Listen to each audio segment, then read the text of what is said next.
Okay, officially beginning recording inside of Zoom with Tracy Verdugo and Chris Carter, who are stellar artists doing super coolness in the world.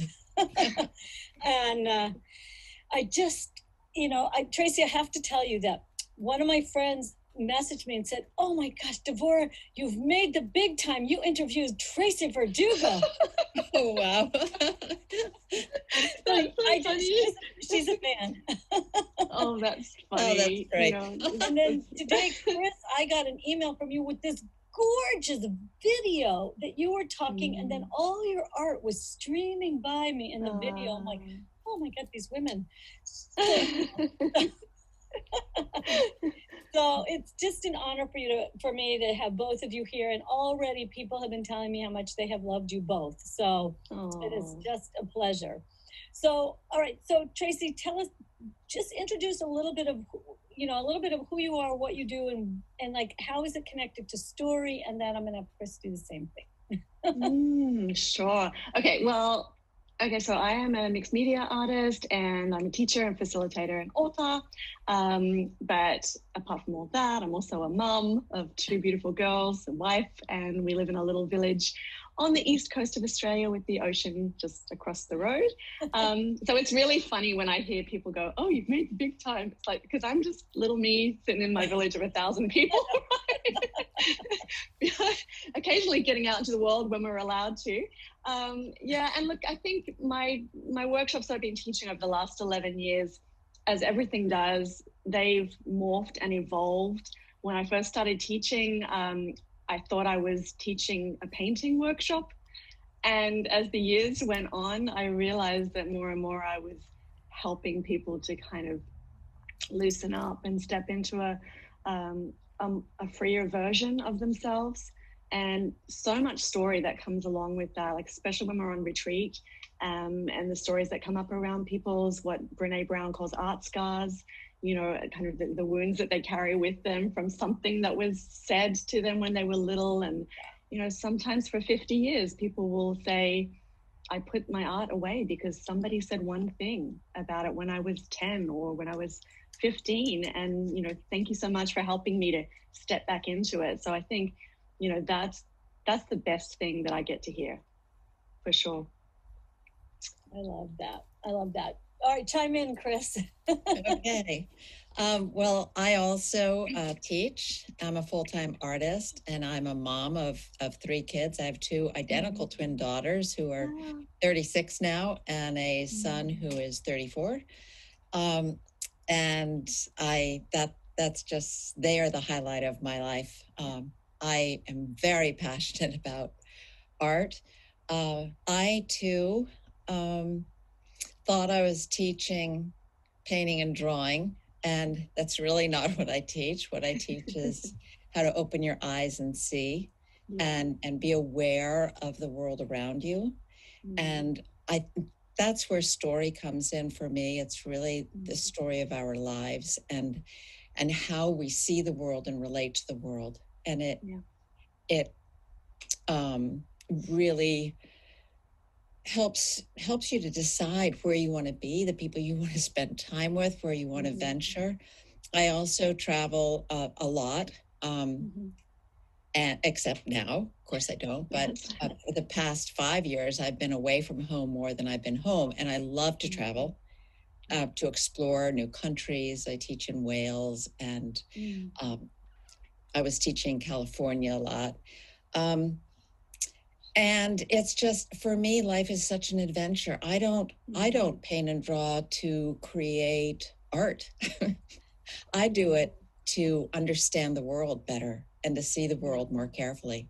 When I draw a hammer, I see things that I didn't know about a hammer.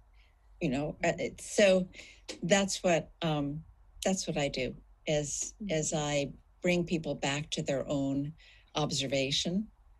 And also it works very well to help people through troubled times. I teach every year at a mental hospital for felons. And I have to say that's probably one of the most rewarding workshops I teach every year. Wow. It's just incredible. And through art, it again doesn't matter what it looks like. They can work through things without even realizing they are. And it's great to have that to help people through their lives. Yeah, that's awesome. So Tracy, bounce back on that one. Yeah. Wow, so much to say. I actually woke up at about 4 o'clock this morning, as you sometimes do, and just lots of ideas bouncing around in my head. And I did go back to sleep after a while, but something you're talking, Chris, about, the way that we see the world, and everybody has a different perspective. And I totally relate to what you're saying. I remember the first time I went to an art class, I was 33 years old. And up until that point in time, I thought that art was a magic gift that some people got and some people didn't. It was something you were born with, right? And so I had my brother in my family. He was the one that got it. I didn't. So I didn't try anymore. And just at 33, going to this one art class, I think I was it was one morning each week, and I was in the second lesson, and I walked out into the street, and suddenly I noticed all of the light and shade. I noticed the lines on the woman's face that was walking towards me, and the stories that they told. It's like my eyes were really open for the first time, and that's the beauty of making art, is because you have to, observation is everything. You have to sit and look and spend that time. And it's a meditative thing as well. Like, it is very healing, because it's about getting into flow. It's about connecting to source. It's about just relaxing into a deeper version of yourself, and moving out of that head place, and kind of just, I think it takes me to a calm place, that's for sure. And I love Wales as well. It's one of my favorite countries. My plan now is to get a barge, have that as a home base on a canal. And it's, yes. I never thought that I would really be in Wales. And but through my blog, one of my students, not a student yet, she was following the blog and saw that I was spending a month in Paris every year painting. And she said, well, have you ever taught in Wales? And I said, well, if you get 12 people together in a venue, I'll be on the next plane. That's exactly what I do. Yes, I saw that you went to California, and then you booked all of those across. And it was, really, there were just so many parallels and similarities that I found in listening to your interview. It was so much fun. I just knew you two had to meet, and it's so funny because I do a whole different thing, but I did love Wales, but I went there as a rock climber, and a famous rock climb called Cenotaph Corner, and it was a long time ago, but it was really that incredible world where it's like so the sea and the rocks, and it was the beauty of the place was so amazing. And a lot of history, a lot of magic there, I think. So much. I was in Tickler Abbey for the the Christmas? Yes, the Christmas event, the caroling this year, at candlelit. It was incredible. Anyway, I won't talk about Wales, but it's great. But this is what stories do. But this is what stories do. Like, I was here and I was there, and it lights up our world and makes the world feel more, like, to everyone listening, more possible. Like, I just love it. Absolutely. Can I tell a story about Wales? Yes. I don't think I told it. I didn't tell the story about the bulls, did I? Okay. So we were staying in an Airbnb. I was we were spending a little bit of time in Wales. I had just taught in Ireland, and then I was heading to teach in Brighton. And so we thought Wales was a nice spot to kind of hang for a few days. And we found this lovely Airbnb, and it was just gorgeous. He had his whole record collection in the Airbnb, like 3,000 records. So we just sat and we drank wine and we listened to music, and then we walked every day. And so the host said to us, if you walk across these fields just along the back here, and you just keep walking, you might have to climb over a couple of fences, and I don't know what the word is for them, but you'll eventually get to the castle, right? Yes, you'll get to the castle in maybe about 45 minutes. And I was like, can we walk through people's land? Is that okay? Can we do that, right? And she's like, yes, nobody cares. You just walk through their land. So we started off, we walked through a cemetery, and there were like, graves that were hundreds of years old, and we spent some time looking at those. Then we started walking across these fields, eventually got to the castle. It was amazing, learned all about the history of the castle. Started back, it was a kind of cold, windy day. I was wearing a bright fuchsia rain jacket. Oh no. Do you know what's coming? Yes. Yes.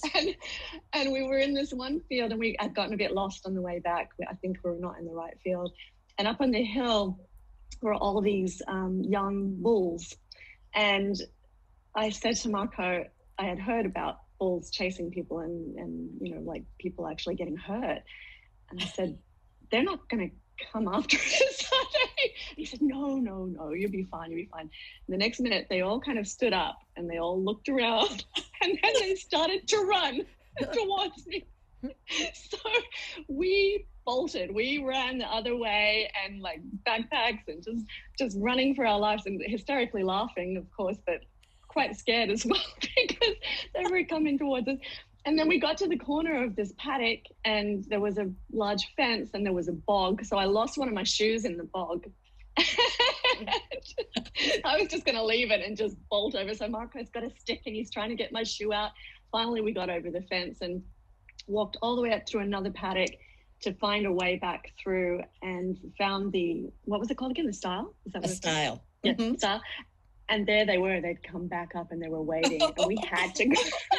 We had to cross that to get back into the other paddock. And Marco, brave husband, jumped over and did all these hand waving, scared them off, so I could safely get into the other one.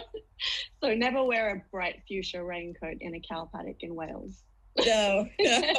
Oh, even I also got chased by cattle. I'm not sure what they were. They weren't clearly bull, but and I didn't have a bright coat on, but I was the only one there moving. And so they didn't come really fast, but started running at me. It's a bit scary.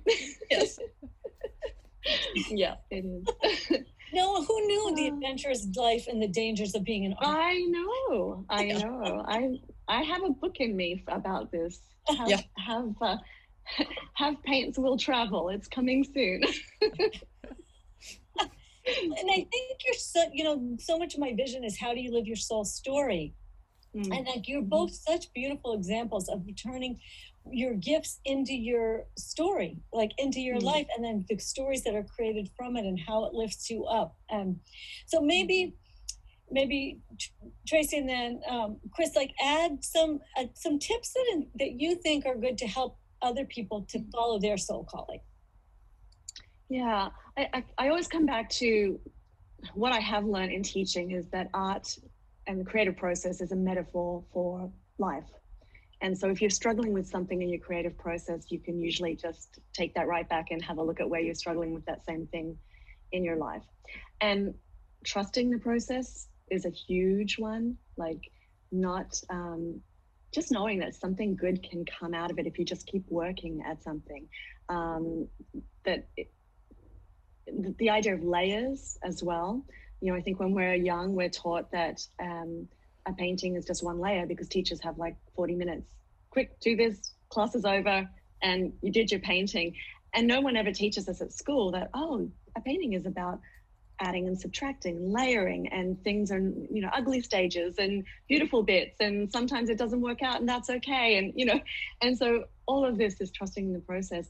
I've had some interesting things happen lately because I've opened my network up by advertising, and it's the first time I've ever done that. And so instead of having my close community around me, I'm having people come into the sphere that don't know me, haven't had anything to do with me. They're just signing up for a $27 class.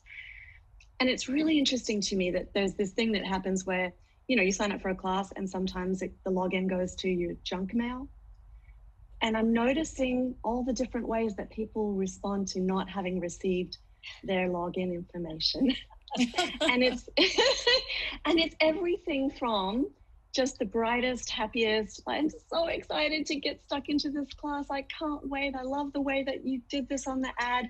I didn't get my login. Can you help me, please? And then there might be another one that says, is this a ripoff?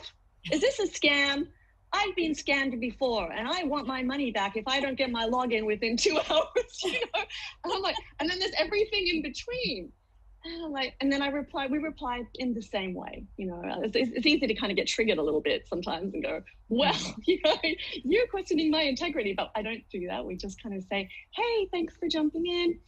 Your login is sent out immediately. Maybe you need to check your spam. I hope it's in there. If not, write us back and we'll get you in. And by kind of being kind, sometimes you can soften people and turn them around, right? And so this is where there's like just such an overlap to me. Like I'm always really aware of psychology and just human connection and how we can work in ways to just add something better to the mix rather than contributing to whatever the mess is that's going on. Does that make sense? Yes. Yes, it does. It totally does. So Chris, chime in.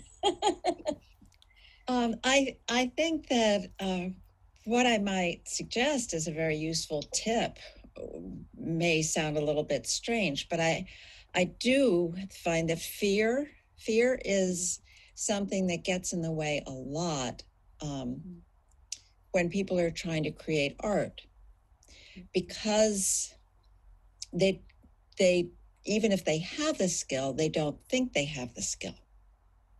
And they're very afraid to make marks, to make a mistake. So I suggest always that they hijack their brain.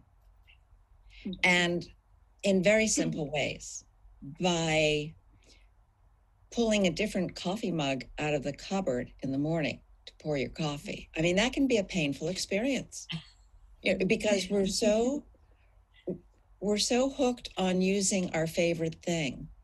And you can actually feel your brain click in when you choose a different coffee mug.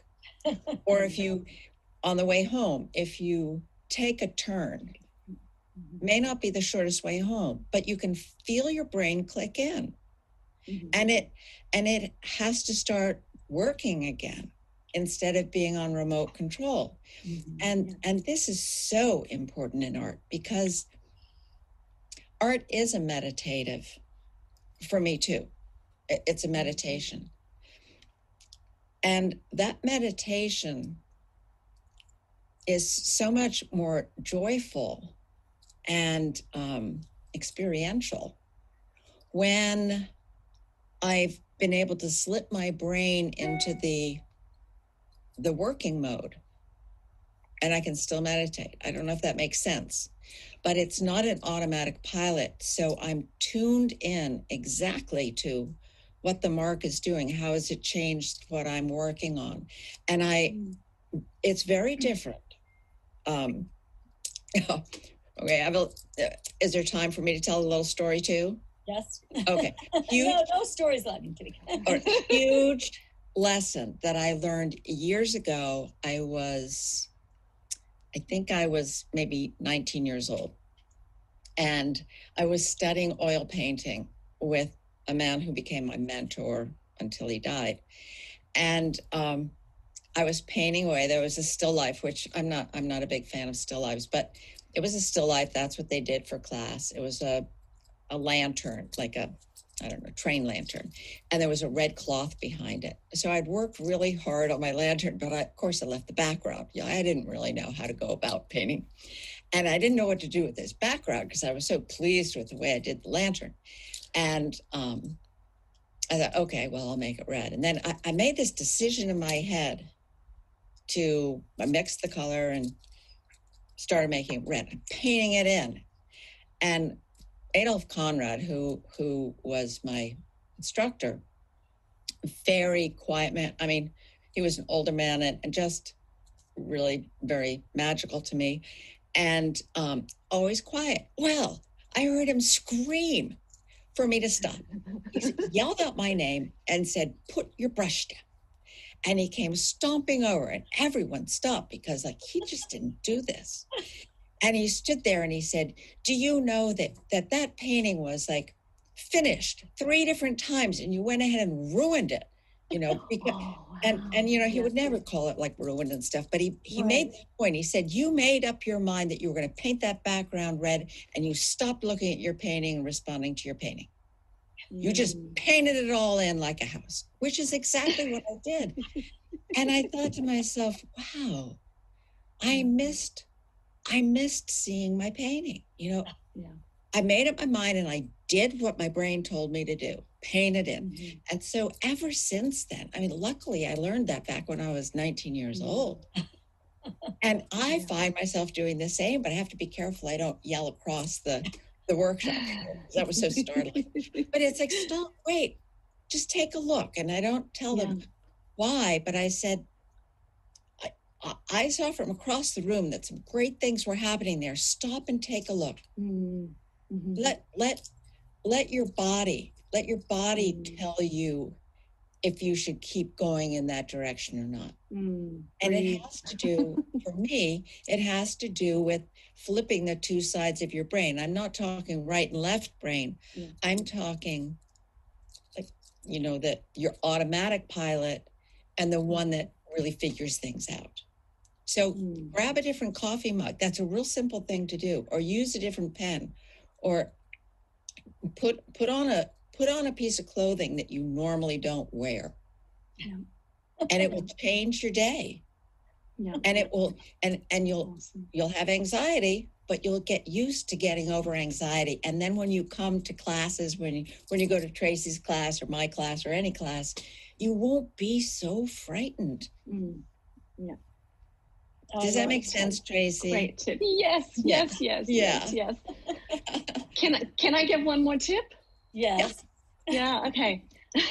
So the other thing that I find often with students, and this goes along with fear, is fear of not being good enough. And so then it's the comparison thing. And so there'll be people in a class that have been painting for 30 years. There'll be people that have never picked up a brush, all in there together. And so it's really easy for people to kind of start getting into that mentality, the headspace of like, oh, I paid all this money and now look at hers is so much better than mine and I suck and and what did I even do this for? And so I talk a lot about flipping comparison thinking into inspiration thinking. So rather than comparing yourself and finding yourself lacking, look at that other person's work and see what you can find to be inspired by within it. And I go back to many years ago, I used to read a whole bunch of home magazine, house and garden magazines, and we didn't have any money. We had young kids and we had all these dreams about, renovating, which we've now done many years later. And a good friend and I were together and I said to her, oh, I have all these magazines that I've already looked through them all, such great ideas. Would you like them? And she was probably the same kind of young mom, again, kind of not much money to spare. And she said, I never read those things because all they do is they make me think about all the things I'll never have. And it really struck me in that moment because when I looked at those magazines, we were in exactly the same situation. And when I looked at them, I saw the possibilities of what could be down the track. And I started to note, what colors do I like? How would I do my house if I had the money to buy this? What kind of couch would I buy? And it just struck me that not everybody thinks that way. And so I try to encourage students to flip that switch. And every time they find themselves comparing, finding lacking, instead, what can I be inspired by here? What can I take from this person? Is it a color she's using? Is it a way she's applying the paint? How can I be inspired? And that is, all this advice is great advice for life. Yes. Right? That's so much what both of you do is through your art, you're helping people live their lives in a way that is more rich and more fulfilling, more authentic. And it applies, like I don't do visual arts at all, but I do it all with story and imagination and image. And how does that change the way you see the world? What happens when you actually tell your authentic story, when you show up for who you really are? And it rearranges your inner being. And that's the same thing I feel with, like, with the two of you. When you do this deep work in all these different forms, somehow we get ourselves back. It's like you get your light of your soul, your essence, you get it back. It's not too late. So all of you watching, it's not too late. It's never too late. Never too late, you know. And I was just talking with someone who is in business and talking about how so often people who have businesses get locked into the business of the business, and they lose their story, their soul story. And then the business starts to be about the outer. And when you do whatever form it is to reconnect to your soul, and then, like, your soul story, and you bring that out, it's like this illumination. And that's how I feel in the presence of both of you. It's like this ability to help people illuminate their lives. And that's what I do, also in a whole different way. So that for the people listening, you don't have to do it someone else's way. And that's a big part of my vision. The InStory way is finally doing it your way. And I think that's so much what I feel like when people come into your worlds, they find a whole much, they begin to notice, what is my way even? Right? Right. A lot of people don't know. They don't know. And if it's just like, you can't draw or paint if you can't see. Like, what are you going to draw or paint? And whether it's seeing something physically in front of you, or whether it's seeing something in your imagination, it's like, you know, how would you make a mark if you weren't seeing it in one way or another? Right. And some people see it through music or through dance or I mean, there's just so many ways, through cooking, through aromas. And in a way, it's all the same. We just manifest it differently. Right. So good. So, like, go, people, get their free gifts and do them. Like, I know Chris is super interesting about how to see in different ways, right? And Tracy, yours is just to get started in actually doing some soul art, right? I've had great feedback already. So many people have gone through the exercises. And what I love is when they're maybe doubting what their answers have been, it's really about their own answers. There aren't right or wrong answers, but they'll ask about it. And the questions they ask really show me that they were looking hard. And I love it. You know, it's made my day getting their responses and their questions back, and then answering their questions, because they've done such a good job. That's so great. It's super fun. And I think people are just lit up and excited. And it's so fun. That's why I wanted to do these fun, spontaneous conversations, because there's just a whole other level that comes out when we discuss back and forth. And so thank you both very much. It's delightful. And the recording of this will go out in the emails. You guys can have it. It'll live inside the Facebook group as well. So thank you. And it was great meeting you, Tracy. So good. It was lovely to meet you too, Chris. Yeah, I'm sure we'll be in touch. I'm going to spend a bit more time in the group as well. We've had a busy launch week, so that's kind of coming to a close. So I'm going to jump in as well and have a listen to everybody's interviews. Yeah, I've been dying to get to Australia. I've gotten as far as Bali last year, and that was wonderful. But it's amazing. Yeah, you'll have to come over. Quite a few people following me in Australia and New Zealand, and I thought, no, I just would love to explore there. Let's do it when the borders open up and everything's kind of back to normal-ish. Let's do it. Yeah, absolutely. Thank you. Thank you, Devorah, for thanks, bringing Devorah. us all together. My pleasure. And thank you both. And everybody, enjoy, dive in, have a wonderful time. And we'll see you back in the group and on the show.